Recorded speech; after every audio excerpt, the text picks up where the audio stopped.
Pentadbiran Anwar Ibrahim dikesan mencontohi langkah Dr. Mahathir Mohamad dan Muhyiddin Yassin menyalurkan peruntukan kepada semua ahli parlimen pembangkang tanpa syarat dan rundingan ketika menjadi Perdana Menteri. Ahli Parlimen Pasir Mas Ahmad Fadli Syahari berkata, Muhyiddin yang juga pengerusi Perikatan Nasional mengagihkan RM300,000 kepada semua wakil rakyat untuk menyediakan bakul makanan ketika COVID-19 melanda. Mahathir pula ketika menjadi Perdana Menteri buat kali kedua pada 2018 mengumumkan RM100,000 kepada ahli parlimen pembangkang untuk urusan pusat khidmat masing-masing. Katanya selain itu, Menteri Besar dari Negeri PN memberi peruntukan pembangkang di negeri masing-masing tanpa berunding, jadi apa lagi rundingan yang Perdana Menteri mahukan sedangkan kerajaan kata mereka stabil. Pada sidang Dewan Rakyat kemarin, Anwar membidas pembangkang kerana menuntut peruntukan ahli parlimen tetapi enggan berbincang dengan kerajaan bagi merealisasikannya. Menurutnya, kaedah rundingan itu sama seperti perlu dilalui Pakatan Harapan sewaktu menjadi pembangkang di era pentadbiran Ismail Sabri Yaakob. Timbalan Perdana Menteri Fadilah Yusof yang diberi mandat berunding dengan PN mendedahkan sehingga kini ahli parlimen pembangkang tidak menghantar surat memohon peruntukan di sebalik perlawanan kerajaan. Bagaimanapun, ahli parlimen Kubang Kerian Tuan Ibrahim Tuanman mendakwa Ketua Whip PN Taqiyuddin Hassan telah berunding dengan Fadilah. Jika diberikan peruntukan, Tuan Ibrahim dan juga Timbalan Presiden PAS memberi jaminan mereka akan mengikuti prosedur perbelanjaan termasuk membuat laporan lengkap. Katanya, apapun pembangkang ketika ini akan tetap melaksanakan tanggungjawab terhadap rakyat diwakili sekadar kemampuan. Ahli Parlimen Masjid Tanah Mas Mariyati Samsudin dari Bersatu pula berpendapat kenyataan Anwar yang menyifatkan pembangkang sombong sebagai tidak rasional kerana perbincangan bersama Fadilah telah dilakukan. Katanya sebab itu saya tak nampak kenapa masih lagi tidak diberikan peruntukan kepada pihak pembangkang. Sementara itu, Ahli Parlimen Macang Wan Ahmad Faizal Wan Ahmad Kamal mengingatkan PH berhubung janjinya pada 2022 untuk memberikan peruntukan pembangunan kawasan yang saksama kepada semua ahli parlimen. Katanya pengagihan peruntukan di luar kawalan ahli parlimen tidak menyelesaikan masalah rakyat kerana mereka yang mendapat peruntukan daripada bukan ahli parlimen diundi dianggap tidak ada accountability oleh rakyat. Contoh diberi kepada pegawai daerah, mereka ni bukan rakyat cari dan tidak diundi. Kami yang diundi, rakyat cari kami 24 jam. Seorang ahli parlimen PKR meminta kerajaan tidak memutuskan hubungan dengan muda yang diperlukannya bagi mendapatkan sokongan 2/3 untuk memindah perlembagaan persekutuan termasuk berhubung pengasingan kuasa peguam negara dan pendakwa raya. Ahli Parlimen Pasir Gudang Hassan Karim berkata, kerajaan pimpinan Datuk Seri Anwar Ibrahim perlu tahu membezakan pembangkang yang konstruktif dan destruktif apabila Syed Saddiq Syed Abdul Rahman tegas menyokong usaha Putrajaya melakukan perubahan berkenaan. Katanya, muda bukan parti pembangkang, kini bersifat destruktif yang membangkang hanya kerana mahu membangkang. Kerana itu, PH khususnya jangan membakar jambatan dengan muda. Beliau berkata Syed Saddiq juga tidak mengikut ahli Parlimen Perikatan Nasional yang keluar dewan beramai-ramai ketika ucapan penggulungan Perdana Menteri mengenai kajian separuh penggaraan rancangan Malaysia ke-12 walaupun peruntukannya sebagai ahli Parlimen MUA ditarik. Katanya Perdana Menteri PH dan Kerajaan Madani tentu tidak perlu diajar tentang bagaimana untuk menangani kontradiksi atau pertentangan.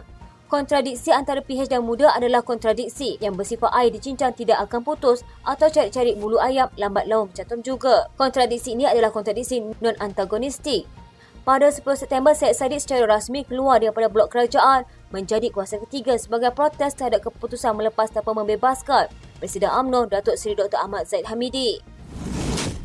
Timbalan Menteri Belia dan Sukan Adam Adli Abdul Halim membidas kenyataan Presiden Parti Ikatan Demokratik Malaysia Syed Saddiq Syed Abdul Rahman yang menggelar kerajaan perpaduan sebagai kerajaan NATO yang merujuk No Action Talk Only. Dalam kenyataan menerusi Facebook, Adam Adli berkata, semua tiga perkara dibangkitkan ahli Parlimen MUA itu membabitkan soal peruntukan kepada pembangkang. Pengisytiharan harta anggota kabinet dan pengguguran kes rasuah sudah banyak kali dijelaskan sama ada di dalam atau luar parlimen. Beliau berkata dalam soal pengisytiharan harta, Perdana Menteri Datuk Seri Anwar Ibrahim sejak Januari menyatakan ketegasannya dan mengarahkan agar mekanisme lebih telus dan menyeluruh disiapkan bukan sekadar isyarat tanpa format yang khusus. Katanya tidak sekadar kenyataan media, ia disepakati menerusi mesyuarat jawatankuasa khas Kabinet mengenai anti rasuah Siri 17 bilangan 1 tahun 2023 yang dipengerusikan sendiri Perdana Menteri pada Julai lalu. Berhubung pengguguran kes Mahkamah Timbalan Perdana Menteri Datuk Seri Dr. Ahmad Zahid Hamidi, Adam Adli berkata ia telah dijelaskan secara terperinci oleh Menteri di Jabatan Perdana Menteri Undang-Undang dan Reformasi Institusi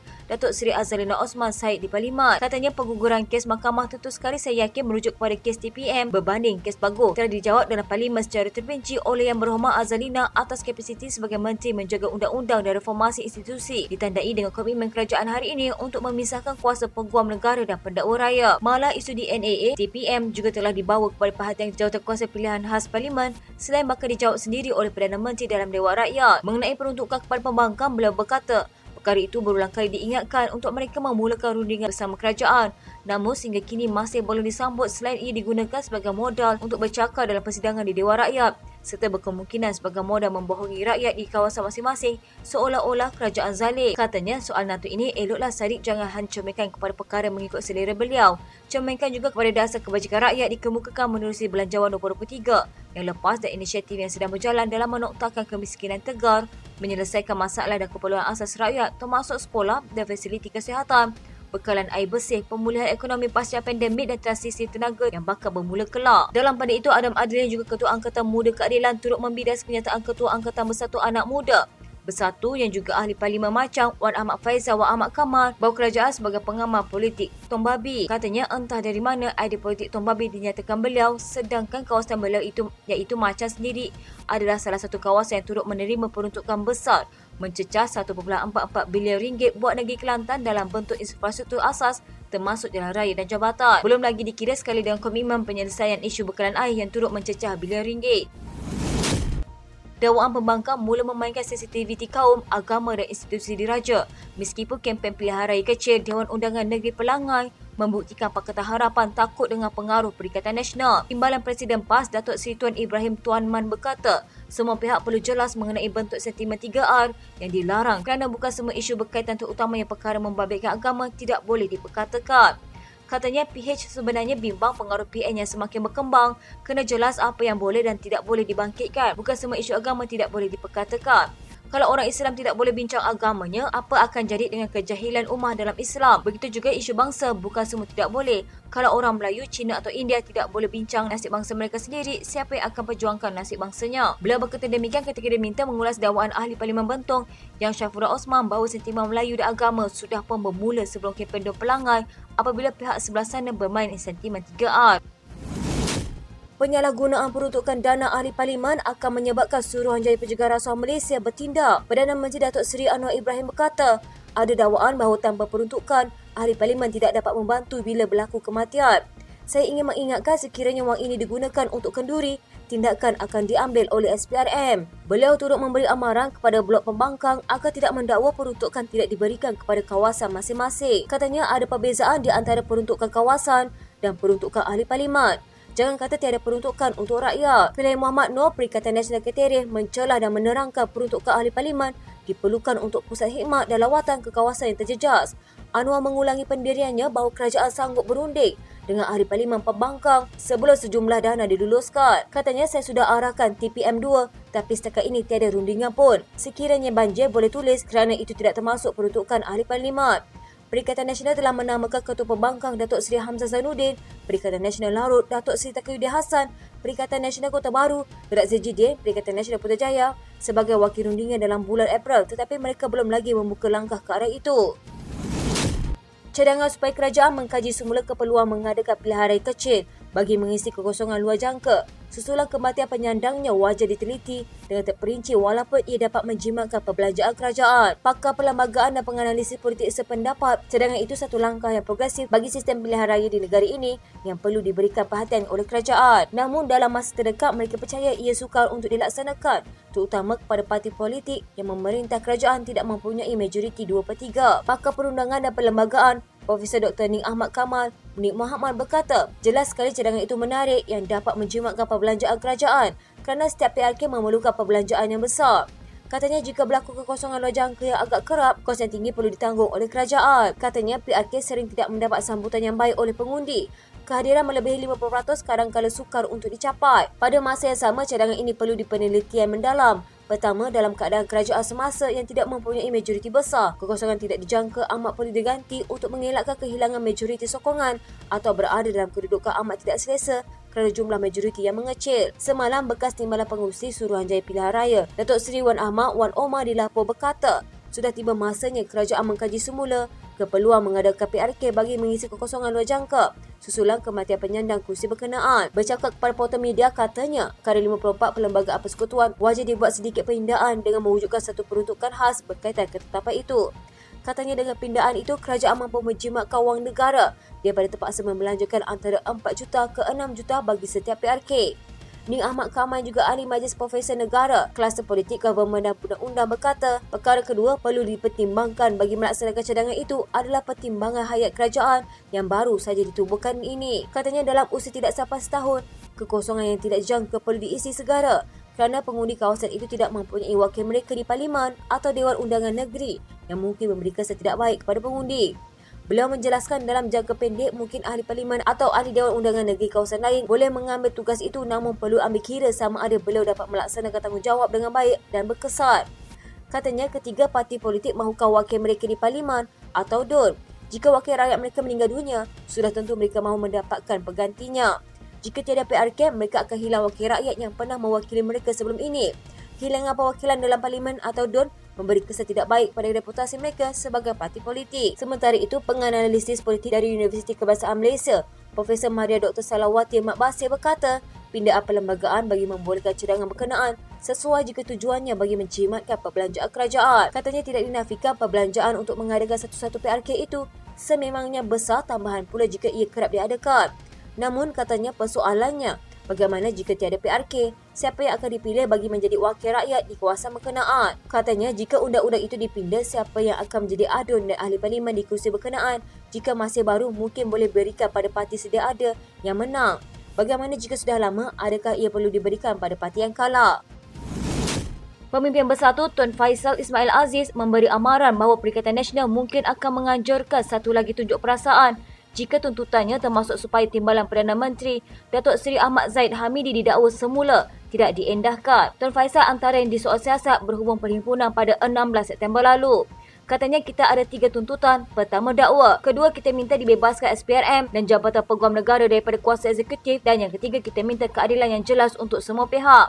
Jangan ada untuk rakyat satu standard yang lain, untuk pemimpin kerajaan satu standard yang lain. Jadi apa yang kita minta, dakwa semula yang pertamanya Zahid Hamidi. Kalau tidak, kita mungkin akan buat benda yang sama, kita akan turun demonstrasi lagi sekali. Tambahan pula, Tun Faisal berkata terdapat isu lain membabitkan kerajaan gabungan PHBN seperti kenaikan harga barangan, kos sara hidup dan lain-lain. Katanya banyak isu kerajaan ini yang sepatutnya rakyat ramai-ramai bangkit dan persoalkan. Cuma kali ini kita rasa semua orang percaya bahawa apa yang berlaku pada Zahid Hamidi tidak sepatutnya berlaku. Kita minta kerajaan segera ambil tindakan. Kalau tidak, nampak sangat undang-undang kita diperlekeh dan dipermainkan. Selain disoal polis mengenai perhimpunan tempoh hari, Tun Faisal berkata polis turut menyiasatnya berhubung laporan yang dibuatnya. Pada hari sama, mahkamah melepas tanpa membebaskan Zahid, dilepas tanpa dibebaskan daripada pertuduhan. Katanya siasatan yang orang lain saya tidak tahu. Saya juga diminta keterangan berkaitan dengan perhimpunan ini. Jadi bagi saya ini adalah proses biasa yang dilaksanakan oleh polis. Walaupun sebenarnya pada pandangan saya, siasatan ini tidak ada asas daripada segi undang-undang. Kerana atas Perhimpunan Aman pertama membenarkan kita sebagai rakyat Malaysia menyuarakan pandangan dan juga perhimpunan. Sabtu lalu, Tun Faisal berkata laporan polisnya meminta pihak berkuasa menyiasat isu DNAA Zahid. Timbalan Ketua Polis Negara Ayub Han berkata 25 orang akan disoal siasat berhubung perhimpunan itu yang didakwa pihak berkuasa tidak mematuhi Akta Perhimpunan Aman 2012. Bagaimanapun NGO Lawyers of Liberty mendakwa siasatan itu menyalahi undang-undang kerana seksyen tertentu di bawah PAA telah dibatalkan oleh mahkamah pada 2014. Pada 4 September lepas, Zahid diberi DNAA selepas pihak pendakwaan menarik balik 47 pertuduhan berkaitan jutaan ringgit daripada Yayasan Akabudi. Salah satu sebab yang disebut ialah Timbalan Perdana Menteri boleh menjadi mangsa pendakwaan terpilih. PAS Pahang mendakwa terdapat tekanan dari atas apabila gagal mendapatkan kebenaran menggunakan padang awam untuk mengumum calon mereka bagi Dewan Undangan Negeri Pelangai Rabu ini. Kata Ketua Penerangan PAS Pahang Muhammad Tarmizi Yahya, kita di Perikatan Nasional Pahang memang menghadapi masalah dalam permohonan menggunakan padang atau dataran dalam DUN Pelangai. Contohnya kita minta nak guna padang awam, padang bola dan ada padang yang kita dah bayar deposit dan deposit itu dipulangkan atas tekanan oleh pemimpin atas. Pemimpin setempat pun terpaksa menolak permohonan kita atas sebab tekanan tersebut. Dia juga menyatakan tindakan itu sangat melanggar perlembagaan dan tidak menghormati demokrasi. Tarmizi berkata tarikh pengumuman calon pelangai sudah ditetapkan pada 20 September jam 9 malam. Katanya cuma lokasinya belum dapat dimuktamadkan. InsyaAllah petang esok kita boleh maklumkan lokasi majlis itu. Perkara itu disahkan Timbalan Pesuruhjaya PAS Pahang anda Surau Rabu yang menganggap halangan berkenaan adalah perkara biasa. Katanya kita sedang usahakan tempat atau lokasi persendirian yang boleh mengizinkan kita menggunakan tanah atau tapak itu. Buat masa ini kita ada beberapa pilihan dan kita akan maklumkan esok mengenai lokasinya. 2 lokasi yang kita mohon dalam kawasan Felda ditolak atas alasan biasalah padang sedang dibaik pulih. Itu antara alasan orang kata macam retorik biasa di UMNO. Kawasan tempat awam tidak boleh guna. Ada 2 padang kampung, satu kata memang tak boleh guna untuk program parti. Satu lagi boleh pada awalnya dah bayar deposit tapi kemudian dia bagi balik deposit, katanya atas tekanan pimpinan atas.